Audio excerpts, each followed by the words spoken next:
Ya olushalo lwenelo oshike ano naanawa? Olushalo lwene omuntu apyokolwa okulonga oshilonga shontumba. Sho osho nee to adha taku tiwa opuna omuntu ngono apewa olusha. Ishewe olusha ihalu pewa kehe gumwe. Olusha omulilo gwezimo tagu pewa omuntu shi ikwatelela kezimo lyaandjawo. Opuna omazimo gamwe nga ihaga pewa omalusha goshinima. Po opuna ngono ta pewa olusha lwoshinima ndele talu mu kwata. Olushalo lwene omiya dhezimo. Olushalo lwene omulilo tagu pewa omuntu opo a vule okulonga oshilonga shontumba. Nenge oonkondo dhontumba tadhi pewa omuntu opo a vule okulonga oshilonga shontumba. Sho osho nee to adha taku tiwa oha panga omalwaadhi. Ndele ha kehe gumwe ha kwata omalwaadhi. Oshoka okwa pewa olusha lwokupanga omalwaadhi. Aaye oha kondjitha onkwengo. Omuntu ngele oha ehama onkwengo monale onkwengo odhali hadhi pangwa. Kayishi ngaashi mongaashingeyi mono ashike aantu taya tondoka ashike niipangelo ano 16 nenge oshike.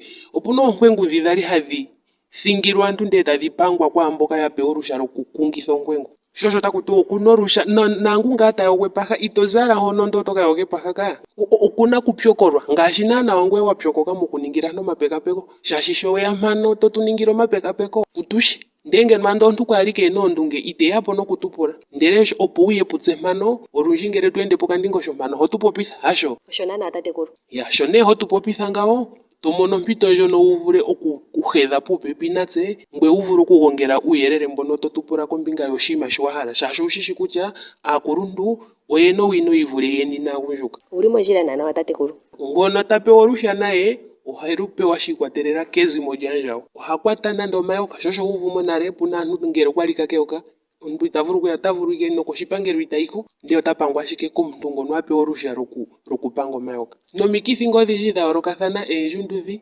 eemviya nosho nga omikithi odhindji hadhi popiwa kaawambo. Olo nee olusha talu popiwa ndo. Italu pewa ashike kehe gumwe tozi hono ashike aaye aantu otaya pewa olusha anuwa nangoye oto ka pewa. Aantu ohaya landula omidhi dhomazimo gaandjawo. Ya epulo lyandje tiyali ondino nee natango ondahala ngaa natango kuuva okana kunawa ndahala ngaa kuuva kombinga yontiko ngaa mpeya ondafa ngaa inandi yelelwa kutya omuntu ngele okwa hulithile pehala lyontumba lyokokule ohapu katalwa.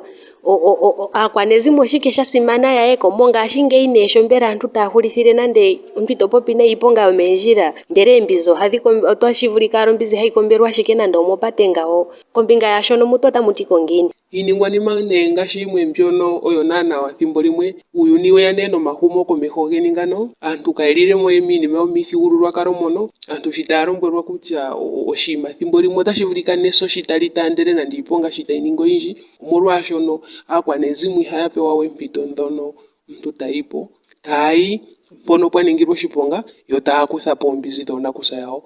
Noshitiyali pokuma pwa ningilwa oshiponga ohapu yiwa aantu yaka tale po oombepo dhaasi yawo opo ya vule ya laleke. Oombepo dhaasi aantu yasa mpa pwa ningilwa oshiponga nenge? Aantu taya yi ngaa nande ompo pwa ningilwa oshiponga ngaa mpo. Ndele aakwanezimo taya yi po yo ngaa yene yeshishi kutya otaya ningi po ngiini shi ikwatelela kezimo lyaandjawo. Sho osho nee ho adha ngaashi megulu eshi popi mpeya metetekelo kutya omuntu ota vulu okusila komaushimba kokule keevenduka, keelange, kekeetmanshoop nosho tuu. Ashike ita fumvikwa hwi otaka talwa ko ye a fumvikwe kiishimpungu shaandjawo. Ta fumvikwa kegumbo kaandjawo hono kwa zile omidhi dhe. Opo ombepo ye yi vule okuvululukwa. Ye ita fumvikwa ashike pomayendo kehe olundji taku tiwa ngaa aantu na fumvikwe ngaa andola mpono puna ooinakulululu. Osho ngaa shafa shili ngawo.